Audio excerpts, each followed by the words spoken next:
ठीक है, वो शिक्षा के क्षेत्र में है। सबसे महत्वपूर्ण कार्य शिक्षा के क्षेत्र में है, क्योंकि शिक्षा ही वह तत्व है जिससे व्यक्ति का निर्माण हो सकता है, परिवार का निर्माण हो सकता है और समाज का, राष्ट्र का अथवा विश्व का। क्योंकि एक शिक्षित व्यक्ति ही आदर्श नागरिक बनेगा।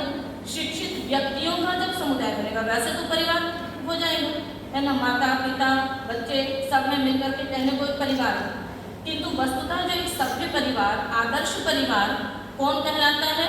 जिसके प्रत्येक सदस्य क्या हो? शिक्षित हो। शिक्षित का मतलब अक्षर बोध से नहीं है कि उनको क ख ग घ लिखना आता है इसलिए वो शिक्षित हैं, वो साक्षर है। शिक्षा का मतलब कि पहले तो जो व्यक्ति है उसको अपने कर्तव्यों का बोध हो, उसके बाद परिवार में जितने भी घटक हैं, ठीक है, माता पिता पुत्र भाई बहन किसी भी रूप में है, यदि विवाह होकर के कन्याएं जाती हैं तो वो पत्नी के रूप में है, तो उन सबके जो कर्तव्य हैं वो यदि उनको नहीं मालूम है तो एक आदर्श परिवार नहीं बन पाता है।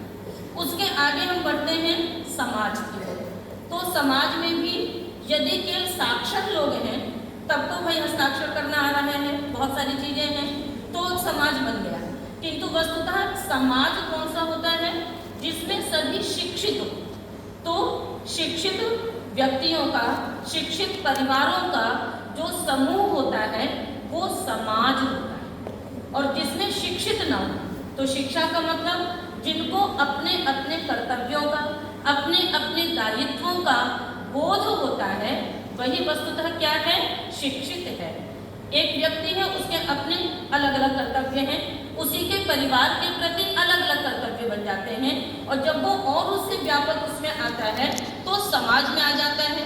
तो सामाजिक कर्तव्य, सामाजिक धर्म, सामाजिक दायित्व उसके अलग अलग होते हैं और उनको जानना यही क्या है? शिक्षा है। फिर हम समाज से आगे बढ़ते हैं तो क्या है? राष्ट्र, ठीक है। तो राष्ट्र के प्रति फिर अलग अलग दायित्व हो जाते हैं।